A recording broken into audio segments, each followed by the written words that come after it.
दोस्तों नमस्ते, मैं सुशील कुलकर्णी, आप देख रहे हैं एनालाइजर न्यूज हिंदी।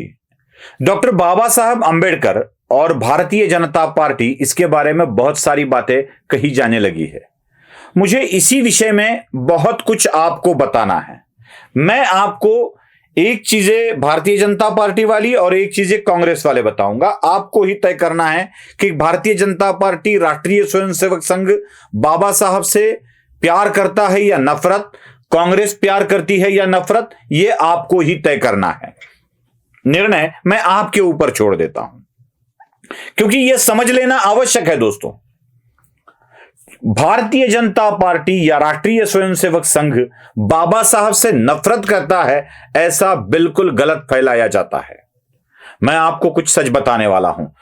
सच में जो कहा था अमित शाह जी ने कि अब फैशन सा हो गया है, हां जी जरूर फैशन सा हो गया है, क्योंकि महाराष्ट्र में तो बाबा साहब आंबेडकर, महात्मा फुले और राजश्री शाहू महाराज का नाम लेकर खुद को पुरोगामी बताने का फैशन आ गया है। खुद को पुरोगामी बताने का फैशन आ गया है, और यही खुद को पुरोगामी बताने वाले इन महापुरुषों के पदचिन्हों पर नहीं चलते हैं। एक एक छोटी छोटी चीज मैं आपको बता सकता हूं। कांग्रेस के नेता विलासराव देशमुख हो चुके लातूर में। छोटी छोटी चीजें पहले मैं बताता हूं। ये भी शाहू फुले अंबेडकर का नाम लेते थे, मुख्यमंत्री भी रह चुके हैं विलासराव लातूर में। मैं आपको बता दूं, लातूर में जब तक विलासराव थे तब तक लातूर जिले में एक विधानसभा क्षेत्र जिसका नाम है हेर और बाद में उदगिर बना, वही आरक्षित था और उसी में दलित उम्मीदवार चुन के आता था। बाकी 5 विधानसभा क्षेत्र में एक भी दलित उम्मीदवार चुन के नहीं आ पाया। बाकी छोड़ दीजिए, जिस महात्मा फुले और सावित्री देवी फुले ने महाराष्ट्र में स्त्री शिक्षण की बहुत एक मूवमेंट चलाई, उनका नाम लेने वाले देशमुख के लातूर जिले में कांग्रेस की तरफ से ना तो महिला सांसद हुई, ना तो महिला विधायक बनी। बाकी तो छोड़ दीजिए, कोई नहीं बना पाए देशमुख, और ये दुहाई देते हैं बाबा साहब आंबेडकर और महात्मा फुले शाहू के विचारों की। ये छोटी सी बात लेकर मैं बहुत सारी बातें बताने वाला हूं, इतनी छोटी बातों पर रोकने वाला नहीं हूं मैं आपको बता दूं कि पंडित जवाहरलाल नेहरू, जिनको भारत रत्न दिया गया 1955 में, उन्हीं की सरकार में खुद ही प्रधानमंत्री नेहरू ने खुद ही को भारत रत्न पुरस्कार दे दिया। इंदिरा गांधी जब प्रधानमंत्री थी 1971 में, 71 में, तो इंदिरा गांधी ने प्रधानमंत्री के तौर पर खुद को भारत रत्न दे दिया। लेकिन उस वक्त तक महामना डॉक्टर भीमराव रामजी अंबेडकर को किसी को भी नहीं लगा कि भारत रत्न देना चाहिए। कब दिया भारत रत्न? जब भारतीय जनता पार्टी के बाहर से समर्थन वाली विश्वनाथ प्रताप सिंह की सरकार आई, तभी डॉक्टर बाबा साहब आंबेडकर को भारत रत्न पुरस्कार प्रदान किया गया। वो साल था 1990 वाला। दोस्तों, कहानी यहां खत्म नहीं होती है। मतलब बाबा साहब को भारत रत्न देने से इनको अपने घर में भारत रत्न रखना अच्छा लगा। मैं आपको बता दूं, राजीव गांधी को मरणोत्तर भारत रत्न पुरस्कार दिया गया 1991 में, बाबा साहब को दिए जाने के तुरंत 1 साल बाद। मतलब उस पुरस्कार की भी महत्व बाबा साहब का न रहे, इसलिए राजीव गांधी को राष्ट्रपति आर वेंकटरमन के हाथों पुरस्कार दिया गया, जिसको स्वीकारा गया सोनिया गांधी द्वारा।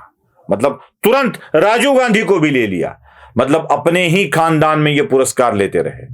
दोस्तों, एक बात बता दूं, सबको पता है कि डॉक्टर भीमराव रामजी अंबेडकर का 2 बार चुनाव में परास्त किया गया, और दोनों बार परास्त करने वाले कांग्रेस के नेता थे। इसकी कहानी मैं अलग बताने वाला हूं आपको। उसमें राष्ट्रीय स्वयंसेवक संघ ने डॉक्टर बाबा साहब आंबेडकर का प्रचार कैसे किया था, दत्तोपंत ठेंगड़ी खुद सरसंघ चालक के आदेश पर कैसे भीमराव रामजी अंबेडकर के प्रचार में उतरे हुए थे, वो छोड़ दीजिए। मैं आपको एक बात जरूर बताऊंगा।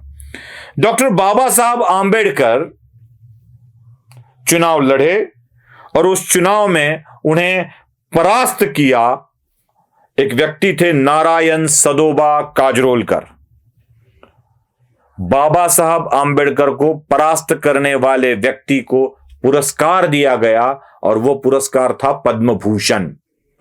मतलब जो बाबा साहब को परास्त करे उसको भी पद्म भूषण दिया जाता है नेहरू गांधी की सरकार में। इसे नहीं भूलना चाहिए। क्या सच में बाबा साहब आंबेडकर को मानते हैं ये लोग? जरा इसके बारे में भी सोच लीजिए। वो पंचतीर्थ की बात प्रधानमंत्री नरेंद्र मोदी, गृह मंत्री अमित शाह बार बार कर रहे हैं। जरा सोचो ये पंचतीर्थ क्या है। पंडित जवाहरलाल नेहरू के मंत्रिमंडल से डॉक्टर बाबा साहब आंबेडकर ने इस्तीफा दे दिया 1951 में और उनका निवास बदल गया। वो 26 अलीपुर रोड स्थित एक राजा हुआ करते थे, सिरोही के महाराजा, उनके घर में रहने के लिए चले गए। 1951 से लेके 6 दिसंबर 1956 तक 5 साल डॉक्टर बाबा साहब आंबेडकर उन्हीं के घर में रहे। 6 दिसंबर 1956 को डॉक्टर बाबा साहब आंबेडकर ने वहीं पर अपने जिंदगी की आखिरी सांस ली, जिसे महापरिनिर्वाण कहा जाता है। उस स्थल को 56 से लेके स्मृति स्थल बनाने के लिए कितने सालों का इंतजार करना पड़ा। मैं ट्वीट दिखा रहा हूं, किसने उद्घाटन किया और किसने बनाया देख लीजिए। प्रधानमंत्री नरेंद्र मोदी ने इसको बनाया। और तब तक कितने स्मारक बन रहे थे। इंदिरा गांधी के शासकीय आवास को सफदरजंग रोड वाले स्मारक बनाया गया।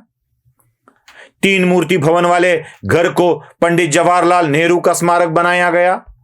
राजीव गांधी का स्मारक बनाया गया। गांधी परिवार के सारे लोगों के स्मारक बनाते चली गई कांग्रेस की सरकार, लेकिन बाबा साहब आंबेडकर का स्मारक बने ऐसे कभी भी नहीं लगा। नाम तो रोज लिया जाता है भाई, नाम तो रोज लिया जाता है। मैं आपको एक छोटा सा वीडियो दिखाता हूं, कितना स्नेह है डॉक्टर बाबा साहब आंबेडकर के लिए राहुल गांधी के मन में, देख लीजिए। वचन देते हैं और इसमें छत्रपति शिवाजी महाराज की प्रतिमा को माल्यार्पण कर ये पंचसूत्री हम महाराष्ट्र की जनता को देंगे।